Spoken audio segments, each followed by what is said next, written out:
Selective റിപ്പീറ്റാണ് ഞാൻ പഠിപ്പിക്കാൻ പോകുന്നത്. സെലക്റ്റീവ് റിപ്പീറ്റിൽ നിങ്ങൾക്ക് സെലക്റ്റീവ് റിപ്പീറ്റ് എന്താണെന്ന് ആദ്യം മനസ്സിലാക്കണം.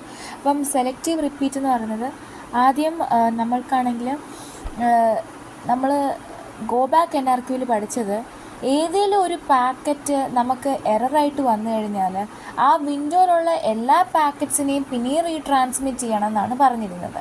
പക്ഷേ നമ്മുടെ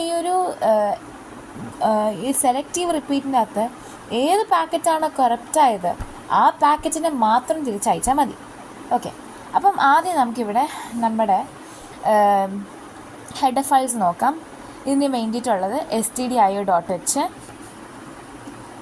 ഓക്കെ, stdio.h, stdlib, unistd ക്ലോസിനൊക്കെ വേണ്ടിയിട്ട്, sys/types.h നമ്മൾ സോക്കറ്റിനൊക്കെ വേണ്ടിയിട്ടാണ്, arpa/arpa/init.h, time.h, string.h. എന്നിട്ട് നമ്മളൊരു സൈസ് നമ്മൾ ഇനിഷ്യലൈസ് ചെയ്യുന്നുണ്ട്, ദാറ്റ് ഈസ് പാക്കറ്റ് കൗണ്ട്. അതെന്ന് പറയുന്നത് 10 ആയിട്ടാണ് ഞാൻ ഇനിഷ്യലൈസ് ചെയ്തേക്കുന്നത്. ഇനി ഓക്കെ, ഞാൻ അടുത്തൊരു സ്ട്രക്റ്റ് എന്ന് പറഞ്ഞൊരു സാധനം എടുക്കുകയാണ്. അതായത് ഞാനൊരു സ്ട്രക്ചർ എടുക്കുകയാണ്, സ്ട്രക്ചർ ഉണ്ടാക്കി which name is packet. And അതിൻ്റെ അകത്ത് നമുക്കൊരു ഐഡിയും കാണും, റിസീവ്ഡും കാണും. ഐ ഡി എന്ന് പറയുമ്പം ഓരോ പാക്കറ്റിനും ID കാണും. ആൻഡ് അത് റിസീവ്ഡ് ആണോ എന്ന് കാണിക്കാനായിരിക്കും ഈ റിസീവ്ഡ്.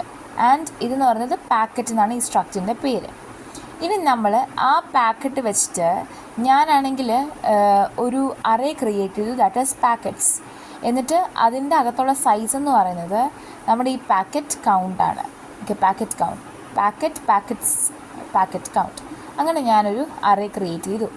ഇനി ഞാൻ ചെയ്തതെന്ന് വെച്ചാൽ ഞാൻ void main എന്ന സാധനം ക്രിയേറ്റ് ചെയ്തു. അതാണ് ഇവിടെ അവസാനം വരെ ഉണ്ട്.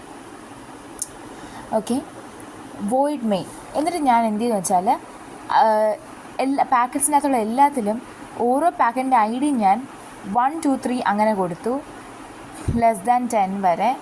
എന്നിട്ട് ഞാൻ അത് റിസീവ്ഡ് ആണോ അതോ റിസീവ്ഡ് അല്ലേ എന്ന് കൊടുക്കാനായിട്ട് ആദ്യം നമുക്കൊന്നും റിസീവ്ഡ് ആയിരിക്കത്തില്ലല്ലോ, സോ നമ്മൾ 0 എന്ന് കൊടുത്തു. അപ്പോൾ ഇതാണ് ആദ്യം ഞാൻ ചെയ്തത്. എന്നിട്ട് ഞാൻ ചെയ്തതെന്ന് വെച്ചാൽ ഞാൻ IP എന്ന് പറയുന്നതിൽ ഞാൻ എൻ്റെ ഇത് കൊടുത്തു, IP അഡ്രസ്സ് കൊടുത്തു.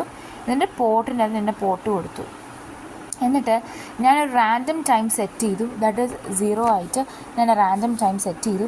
എന്നിട്ട് ഞാൻ സ്ട്രക്റ്റ് സോക്ക് അഡ്രസ് എന്ന് വെച്ചിട്ട് നമ്മൾ സ്ട്രക്റ്റ് ചെയ്തു, ക്ലയൻറ്റ് അഡ്രസ്സും സെർവർ അഡ്രസ്സും വെച്ചിട്ട്.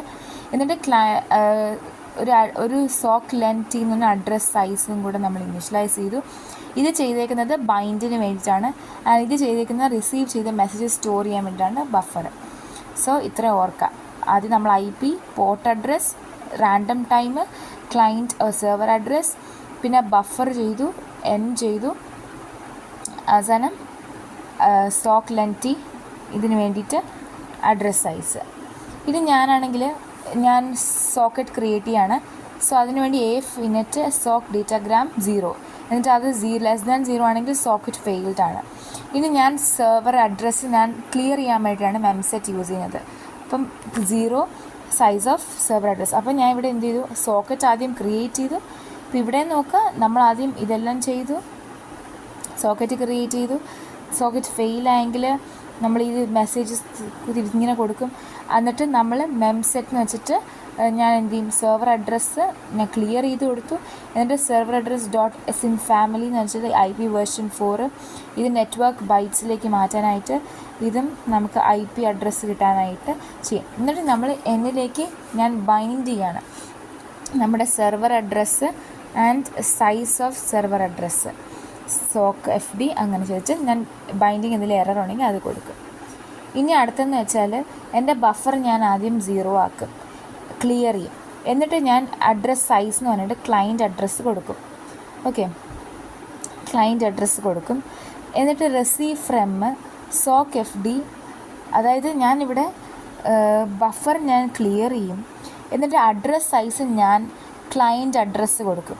എന്നിട്ട് ഞാൻ റിസീവ് ഫ്രം എന്ന് കൊടുത്തിട്ട്, അതായത് ഇനി എനിക്ക് ക്ലയൻറ്റിനെ